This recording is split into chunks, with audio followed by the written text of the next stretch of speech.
Cambiamos completamente de tema. Ustedes saben que esta semana cerró con el discurso de la Presidenta de la Nación. Anteriormente lo habían hecho ni más ni menos que el titular de la Unión Industrial y otras personalidades del mundo empresarial. Hablamos de la conferencia anual de la Unión Industrial Argentina. Y no es un detalle menor que la Presidenta habló de todos los temas. Para analizar un poco esto hemos convocado hoy a Arnaldo Bocco, exdirector del Banco Central. Así que le damos la bienvenida a Visión 7. ¿Cómo le va? Buen día, gracias por la invitación. No, al contrario, gracias por venir. Bueno, usted habrá escuchado, obviamente, como todos escuchamos el discurso de la Presidenta y habló de todos los temas. Sobre todo habló cuando se refería a los créditos que algunos sectores del empresariado habían obtenido y a mí me llamó la atención, ¿no? Que dijo que con el esfuerzo que se habían conseguido, algunos lo habían invertido, pero otros habían preferido comprarlo en moneda extranjera. Bien, fue el discurso más importante que hizo la Presidenta después de su discurso de Asunción, a mi juicio, desde el 2007. El discurso del 2007 es extraordinario en términos de conceptualización de un gobierno y este es un discurso económico de más de una hora en donde la Presidenta avanzó en casi la totalidad de los temas que hoy son parte de la agenda económica. Usted señala aquí un punto grave, es una violación seria, contractual de lo que es, de una política que llevó adelante el Estado, que es destinar fondos del Banco Central para el programa del Bicentenario. Esos son 9.900 millones de pesos que el Banco Central destinó para financiar inversiones y esas inversiones están otorgadas con el único propósito de invertir en capital, en el desarrollo industrial, en el desarrollo agroindustrial. Que un empresario haya tomado un financiamiento a tasa, como lo señaló la Presidenta Cristina Kirchner, del 9%, para comprar bienes de capital y haya utilizado los fondos, salvo que lo haya utilizado transitoriamente, para comprar moneda extranjera y atesorar moneda extranjera, produciendo lo que uno podría llamar una especulación de corto plazo, está violando dos normas. Una, la del crédito propiamente dicho, porque el gobierno confió en la iniciativa presentada, y dos, la del mercado cambiario, de tal manera que vale la pena que se revisen algunas iniciativas en este sentido, porque creo que las industrias no están a la altura de las circunstancias. Ese es el punto. Doctor, la Presidenta de la Nación en su discurso en la UIA fue taxativa. ¿De algún modo está anticipando la primera mandataria del gobierno que viene? Sí, a mí me parece que cuando señaló lo de sintonía fina, que es una expresión que se usa mucho en economía, digamos, son las correcciones transitorias para avanzar en un sentido más fortalecido.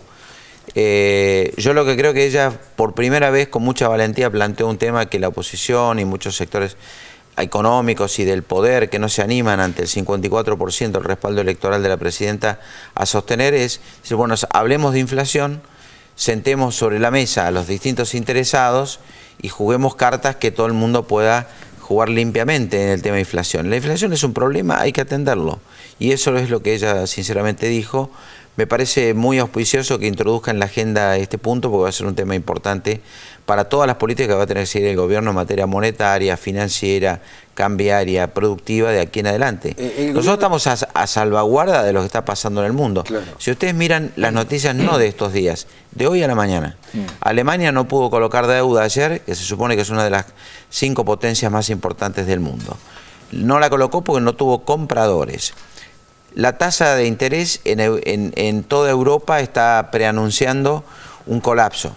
Yo he llamado Euro Game Over, como los videojuegos. Yo creo que estamos ante el final de una moneda que se va a convertir en moneda virtual y pienso que el euro está transitando la etapa casi equivalente a la que tuvo en su momento el Imperio Soviético. Estamos ante el colapso de la Unión Europea porque la rigidez de los gobiernos para actuar, a diferencia de lo que ocurrió en América Latina, ya lo han señalado distintas personalidades del mundo financiero ante la caída libre que vive Europa, al no tener flexibilidad para actuar ante la crisis y volcar recursos para no permitir que las economías ingresen en una fase recesiva, afecta el empleo, caso España 22, 23%, caso Grecia con un colapso gigantesco.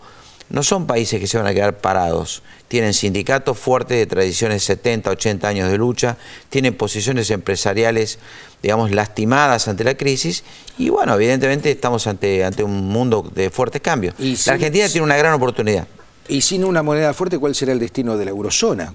Se cae el euro, ¿qué pasa con él? No lo sabemos. El euro hoy está virtualmente caído. Ajá. Si un país no puede colocar deuda, usted imagínese que España está colocando cifras de 20.000 millones de euros mensuales para financiar deuda. Italia está colocando 3.500 millones de euros semanales para financiar vencimientos de deuda. Son situaciones imposibles, estamos en las puertas de un default generalizado en Europa. Y no querer colocarlo sobre la mesa es una situación muy delicada. Por eso para mí este es un momento extraordinario para Brasil, Argentina, Colombia, Perú, México. Tenemos la posibilidad de capturar capitales que van a salir de esa zona porque no tienen oportunidad de realizar negocios. Doctor, ¿hubo una corrida contra el dólar aquí posterior a las elecciones del 23 de octubre?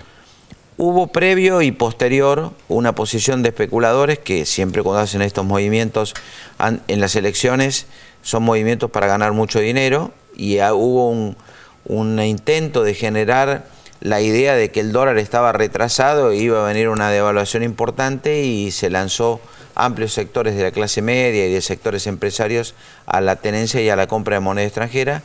A mi juicio, el gobierno actuó correctamente en el sentido de decir normalizar. ¿Dieron resultado las medidas que se tomaron desde el central? Imagínense, se está quemando un museo, se está incendiando un museo sí. Y hay pánico y entran los bomberos. Usted no le puede decir, mire, acá hay una reproducción de Picasso, no tire agua en ese lugar. El bombero ingresa y me dice, la instrucción mía es apagar el incendio. El gobierno lo que hizo fue ganar este partido hoy 4-2, en otro momento lo pudo haber ganado 5-0, 5-1, al estilo Barcelona, este lo ganó 3-2, 4-2, lo ganó bien, el mercado está normalizado y creo que cualquier argentino con el paso de los días va a poder tener todas las atribuciones que tuvo en estos tiempos antes de la inestabilidad que algunos actores del mismo sistema financiero general. Usted estaba mencionando el tema de la sintonía fina, ¿no? Que sí. Es un término que se usa, básicamente decía recién, y que empleó la Presidenta de la Nación en su discurso en Economía. En esa sintonía, ¿está el empresariado argentino? ¿Acompaña el modelo económico? Uy, ¿Qué es lo que busca? Dio la impresión en la UIA que hay una posición de ese tipo. Las declaraciones que hicieron las autoridades de la UIA van camino a... No tiene mucha alternativa, porque la alternativa que hay enfrente en este país siempre es sacar el programa económico que desde la década del 30 tienen sectores conservadores y neoliberales, y digamos, es un retroceso. Yo le llamé a eso mirar el futuro por el espejo retrovisor. Digamos, aquí hay... yo creo que la UIA está encolumnada con la política de crecimiento, desarrollo industrial que está siguiendo el gobierno.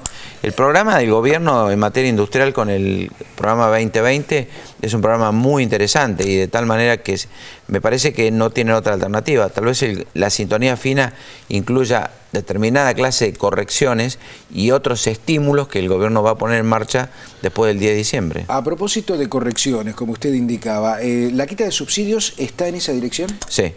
Yo creo que sí. La quita de subsidios es una consecuencia de la especificación de la implosión de la convertibilidad en el 2001. Recuerden que las tarifas estaban por contrato expresadas en dólares. El gobierno lo que hizo fue procurar mantener el nivel, digamos, de tarifas subsidiando a un dólar que en su momento fue 1.40, después 1.40 más ser, etcétera, y fue llevando ese modelo, digamos, de la manera más poco conflictiva que pudiera ocurrir. Hoy los niveles de subsidio eran muy inequitativos y lo estamos viendo, digamos, estamos corrigiendo la política de subsidios. No creo que sea el final, es el comienzo de una política de reestructuración de gasto público, me parece correcto a mí. Analizó el presupuesto, bueno, que estamos todos esperando que termine de debatirse y que se apruebe en el Congreso de la Nación con vistas al año que viene. Hablo de los contenidos. Y el presupuesto establece una tasa de crecimiento muy razonable. Yo creo que la Argentina tiene como arrastre para el próximo año una tasa del 3.8%, con lo cual la economía seguramente va a estar llegando al 6, 6,5% como mínimo. Creo que el nivel de recaudación va a ser compatible. El tema es cómo financia la Argentina el gasto que va a tener el próximo año, que es un año importantísimo en términos del relanzamiento del crecimiento en un momento de grandes inestabilidades en la economía mundial. No se olvide que la economía mundial está en guerra de monedas. Hay monedas pujando unas con otras y hay monedas aún no nacidas como monedas convertibles, caso del yuan, alguna moneda latinoamericana que está peleando por su convertibilidad, como es el caso del real brasileño. Estamos en un periodo de guerra de monedas y los países se van a defender. La Argentina se tiene que defender, no tiene que ser tan abierta a las posiciones internacionales, porque las posiciones internacionales hoy son impredecibles, especialmente las grandes potencias que están en proceso de retroceso. Tampoco debe olvidar el televidente que en el año 2015, 2016, 2017 China va a ser la primera potencia económica del mundo y hay que prepararse para eso. Es decir, ayer hablando con un gobernador le dije, tiene que hacer en su mandato 10 viajes a China.